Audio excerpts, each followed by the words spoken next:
Good morning, good people. Yeah, you know what it is. Hard worker, scrappy, unfiltered, and sometimes unhinged football content. Hard to explain, but you know it when you see it. Doing it daily our way.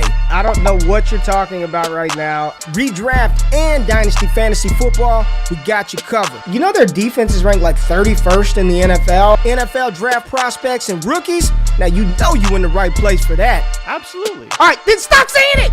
Then we're done. And prop bets with my man JRich. Count that money, man. Now wipe the crust out of your eyes, get you a cup of coffee. It's time to wake your ass up with Ray G. You honestly are making absolutely no sense and you sound silly as hell. Good morning, everybody. It is Wake Up with JRich. You know that Ray is gone today. He's in Mexico, I'm pretty sure, trying to find a witch doctor to repair his Achilles. But I am here today. It's going to be a great show. I'm doing a Q&A today with Eliot Crist, the CEO of Matthew Berry's Fantasy Life. But first off, I want to say good morning to everyone out there. Happy Friday. Happy to you, Mike Anderson, Sam, Lindsay, Mac, Dynasty, Barry, Cole World. Really appreciate all you guys being here.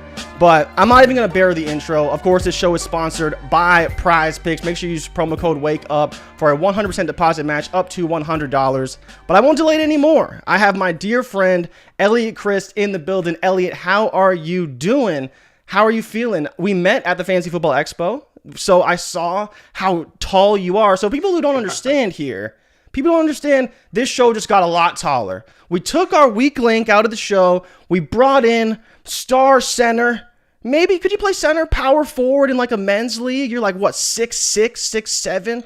Eliot, how are you doing? 6'7". I wish I was 6'7". I'm like 6'3", pushing 6'4". But that's a center in a men's league, and I'll tell you, all I'm good at is getting rebounds. All my friends call me Martin Gortat.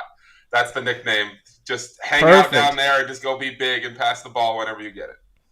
Perfect. Yeah, no, like I was mentioned, CEO of Matthew Berry's Fantasy Life, high roller extraordinaire, as I like to call you, because your unit size is about 10 times the size of mine. But, you know, big supporter of our show, what we did early on, so I really appreciate you coming on. But let's not waste any more time. Let's dive into the news, and the people love it. It's my segment, but you'll be doing it with me. Let's get into straight facts.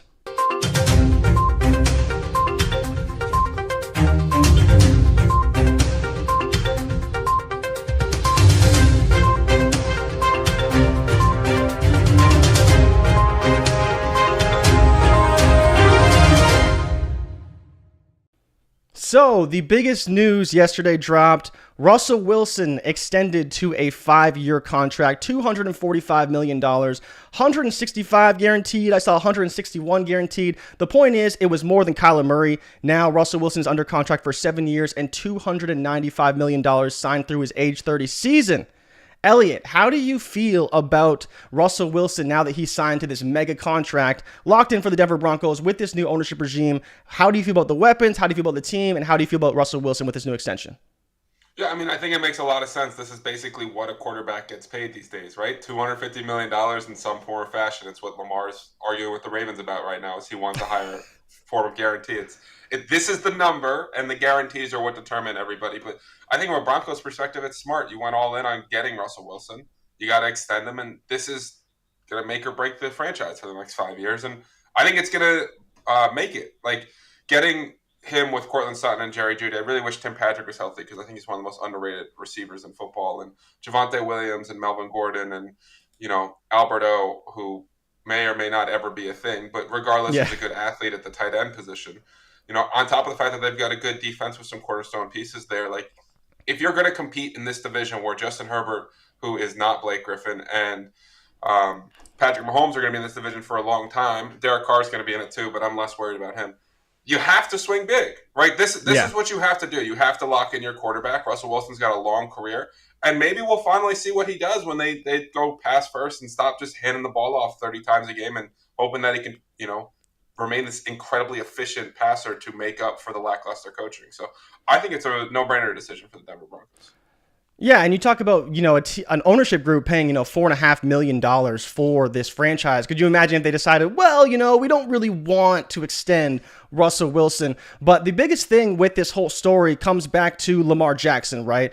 And if I was Lamar Jackson, I'd be walking into the Ravens facility, like my man Fat Joe said a few days ago. Yesterday's is not today's price. Right? Because before, 160 was the guaranteed number. Now it's 165. Lamar Jackson looking for his extension. Kyler got 160. Russ at age 34 got 165. There was reports he wanted a fully guaranteed contract. Eliot, do you think he gets it with the Ravens, and how much do you think he's really worth? In a lot of ways, MVP season worth a little bit more than Kyler Murray. Is he worth as much as Super Bowl champion Russell Wilson? Potentially, because he's much younger, but the problem obviously is his longevity in the NFL. Are people really going to believe in him long-term, and do the Ravens believe in him long-term? How do you feel about Lamar Jackson, knowing that he's still fighting for this extension? It seems like forever at this point. Yeah, I mean, if I was Lamar, I wouldn't even negotiate. I would just respond, pay me, to every single sentence. Like, I'd write down a number, and they would make a counterpoint, and I would just respond, pay me. Like, yeah, the youngest MVP in NFL history. Lamar Jackson is the best runner in NFL history. Most dynamic player at the quarterback position we have ever seen. Now, from a longevity standpoint, do I think he's going to be this player till 40? No, we know lose development in the running game, but can he step up in the passing game? And I think we've seen him get developed every single year. And I think one of the issues with Lamar is we keep trying to make him something he's not. Why can't we just appreciate him for what he is and his greatness? And we're talking about a 5-year contract.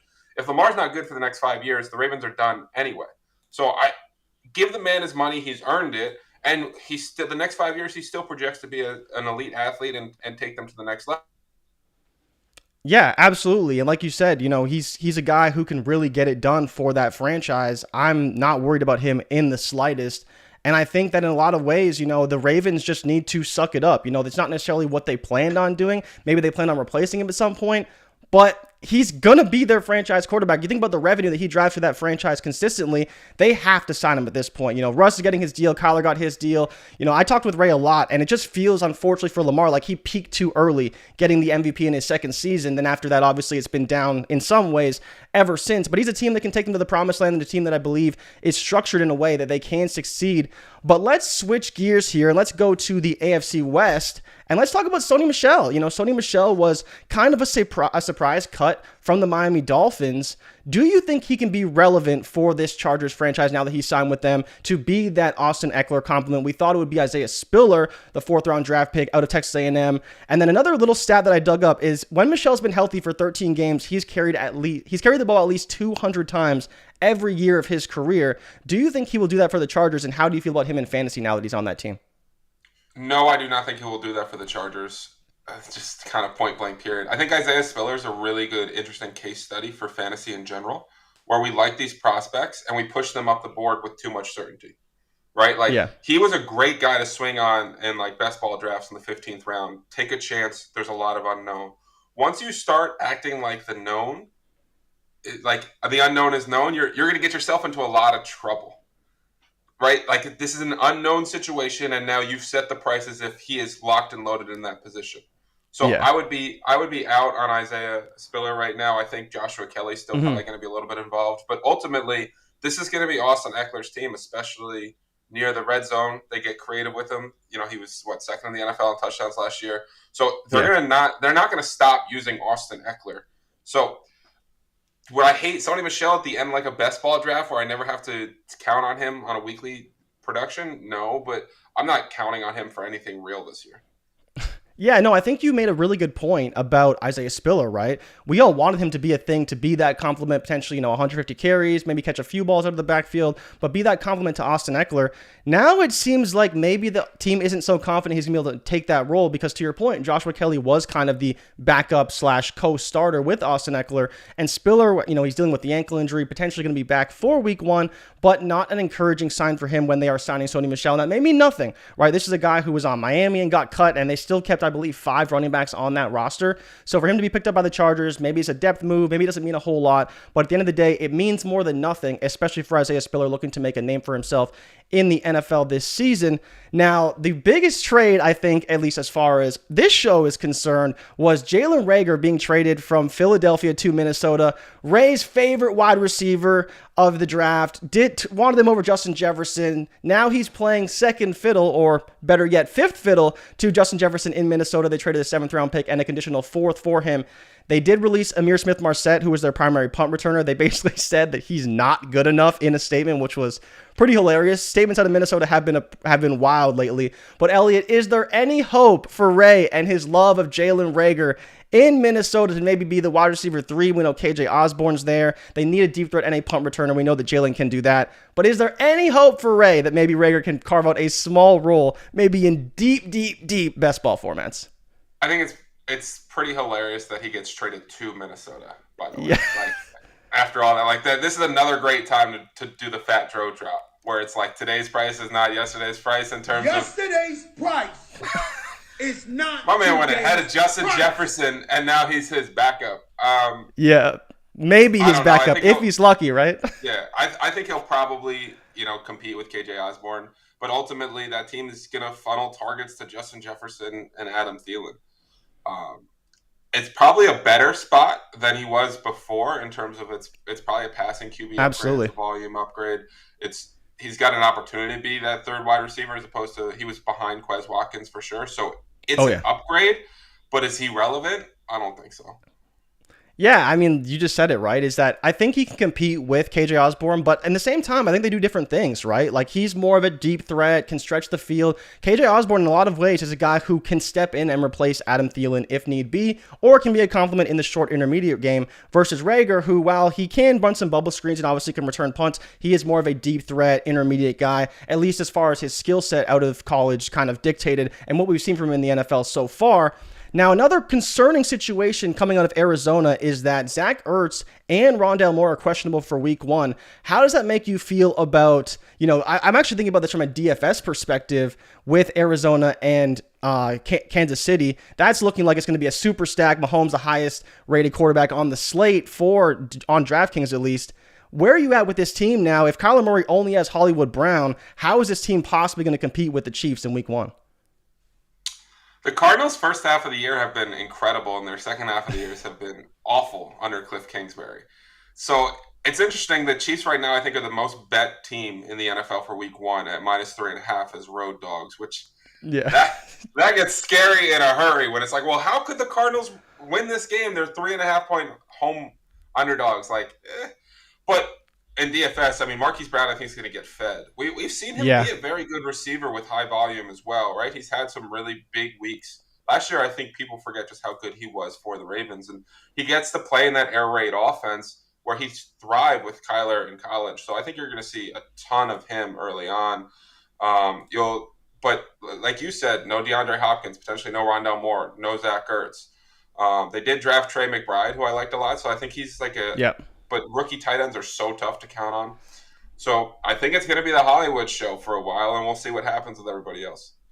Yeah, it's going to be tough, though, for Kyler. As much as, I like Kyler and I like Rondale Moore, I like Marquise Brown, especially with Hopkins out. Zach Ertz was hopefully going to be a guy that we could really count on in fantasy this year with the high volume he saw with DeAndre Hopkins out.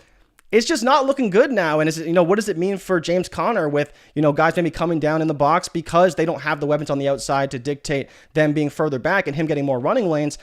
I think it could mean trouble for them early on. And, I was talking with one of my buddies, Jordan Vanek of the 33rd team, and he called me one day because he was looking at the DFS slate for week 1. And he's like, I have no idea how the Cardinals are going to survive on defense, especially in the secondary, because they just have a terrible secondary. There's no reason why they should compete at all. And so it's just going to be them playing from behind a lot. And week 1, to your point, the Chiefs at 3.5 should cover that spread really easily. So I'm definitely with you on all of those fronts. Now, going to one of probably, I think it's the most bet Super Bowl team in the NFL right now, the Philadelphia Eagles. Where are you at with them picking up Trey Sermon? Miles Sanders returned to practice with his hamstring injury. People like Kenneth Gainwell, maybe Jordan Howard can always come back on this offense. You never know with him, but Trey Sermon being released from the 49ers now signing, and I believe he was claimed off of waivers to the Philadelphia Eagles. Any interest in the former 3rd-round pick out of Ohio State? It was interesting because they actually tried to trade for him a week before, and then they realized that, all right, we're just going to take our shots on waivers. I think he honestly fits the Jordan Howard role. I think he's the most qualified guy to be that goal line back. I don't think he's ever going to have big yardage totals, but he's probably going to end up with like 4 or 5 touchdowns on the year. So if you drafted him in the last round of best ball, hoping for that role in San Francisco, you got saved by this one. But ultimately, Philadelphia's got arguably the best offensive line in football. They are one of the best rushing teams in football. The issue is that Jalen Hurts is going to take a lot of upside away from those guys on the ground, and most of them are between the 20s, right? So Kenneth Gainwell's been my favorite target, one of my favorite targets in the offseason. He's continued to climb up boards, but for the most part, the Eagles' run game is just kind of gross. Yeah, that's the biggest problem for them is as much as we like them, we love Jalen Hurts, we love A.J. Brown, it's like you don't really want Miles Sanders. He told us that directly in an interview, right? Kenneth Gainwell, more of a pass-catching back, but was really good at Memphis. Now, again, the competition is much different in the NFL, and he did perform well last year, but to your point, they do need a big body back that they can use in the end zone, in the 20, in the red zone. So I think you're right. There is a world where maybe he can get it done, but again, it's still a guy who was beat out by Elijah Mitchell, was beat out by a bunch of guys on the roster now, and they just decided, you know what? We're going to cut bait with him. Let's get rid of him. I never thought he was much coming out of college, but maybe to your point, he can carve out a role in Philadelphia. On an offense, everyone projects to be number one pretty much in that division at this point with how much they're being bet on to win Super Bowls, win the division. I don't know if they've passed the Cowboys yet as far as betting favorites, but last I checked, I believe they were tied with the Cowboys. So I think there's a world where definitely he could have a ton of value this season. Now, Brian Robinson was placed on the non-football injured list, and he will miss the first 4 games. Does that impact you at all in your drafts heading into week 1 of the season? Maybe you want to draft Antonio Gibson a little bit higher, and I'm assuming you're staying away from Brian Robinson to this point because we don't know when he's going to come back. Yeah, rapid fire real quick. Eagles did pass the Cowboys to win in the division yesterday. They're now plus 130. Perfect. Cowboys are plus 140. And that was actually my one Super Bowl bet this year so far as the Eagles. So, but yes. Jumping in with Brian Robinson, in general with injuries, like first off, prayers to him. Like that's an unbelievably unfortunate situation. I'm glad he's okay and going to be okay and return to football. But whenever you're in your drafts at this point and there's a lot of uncertainty around playing time, when someone's going to return to the field and everything, just let someone else handle that situation. It may have brought Antonio Gibson, aka kick returner, back from the dead for a little while. Yeah. J.D. McKissic is. I don't think his role is impacted that much. Ultimately, I don't know how much I want running backs in Washington anyway. But unless Brian Robinson is like the last pick of a draft, that's a really deep league. I'm probably. You just don't know. He might not play this year. Yeah. It's very possible, right? We don't know the extent of his injury. Now there was a report somewhere that somehow the bullet went through his knee, but it didn't hit anything impactful. I'm not a doctor, and I've never done that, never experienced that, so I'm not sure how that could happen. But like you said, prayers up to him. Hopefully, he's okay and can come back. He was placed on the pup and stuff, so he will miss the first 4 weeks. But hopefully he can come back and return to form. Obviously, being off that leg for so long will affect his conditioning, all these things. But like you said, maybe some life to people who were all in on Antonio Gibson. We have an Antonio Gibson stan in the chat who has been gung-ho on him all year, but even she couldn't have expected this and did not want this to happen. But, in a lot of ways, it's good for Gibson to see what happens, but we hope that B-Rob is okay, and I still think there's a world where he does become the running back 1 for this offense. But to your point, how valuable is that really? We'll see. Isaiah McKenzie apparently dealing with an injury as of Saturday. I don't know if you saw this report, but, I guess it just would bolster what it could be for Gabe Davis and for Stephon Diggs and potentially maybe getting Jamison Crowder some more snaps for week 1. I don't even think the injury was disclosed with what it is. Do you think this is a problem for Isaiah McKenzie? And would this change your draft strategy potentially if you wanted to take him as a late round dart throw in that offense? This is such a hard thing to analyze because we don't know the information, right? We don't know what the issue is. They were like, oh, he should be good for week 1, but don't count on it. What does that mean? Those sentences mean the opposite things. And the thing about McKenzie is he's a small guy who's never played a full NFL season in a starting role.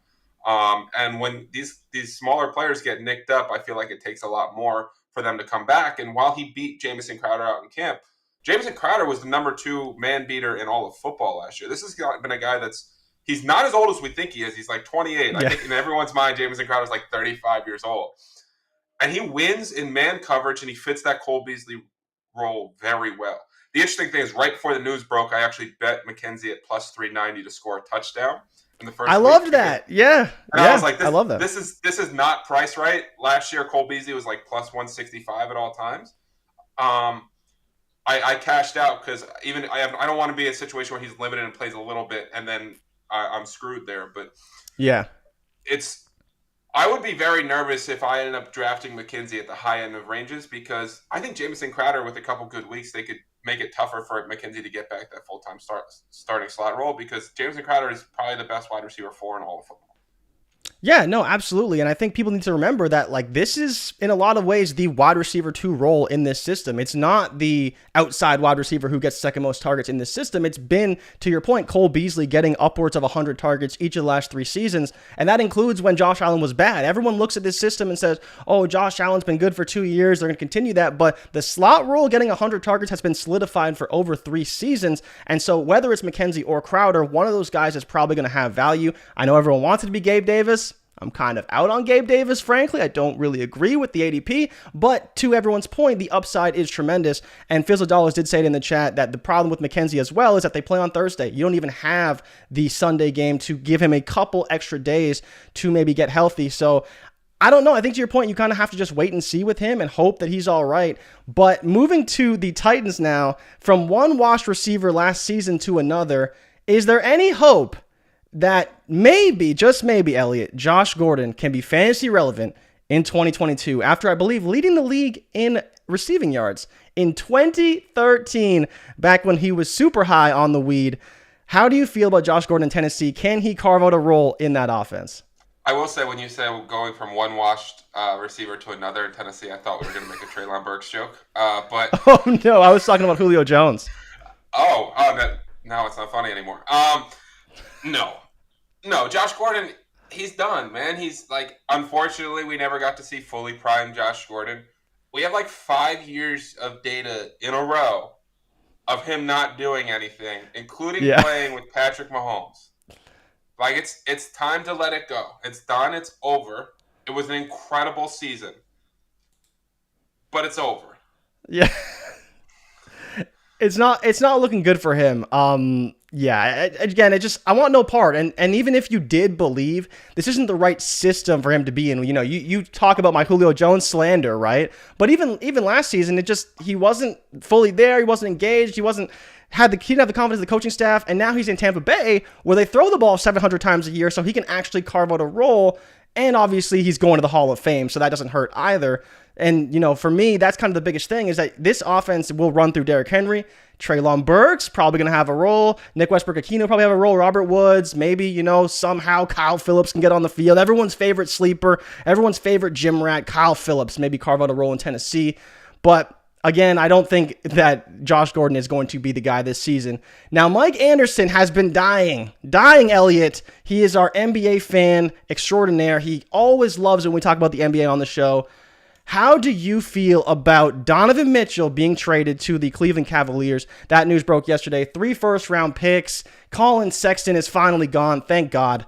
But how do you feel about this team, and can they compete in the East? Because it seemed like an inconsequential move for me personally, but how do you feel about this move of Donovan Mitchell being traded to the Cleveland Cavaliers?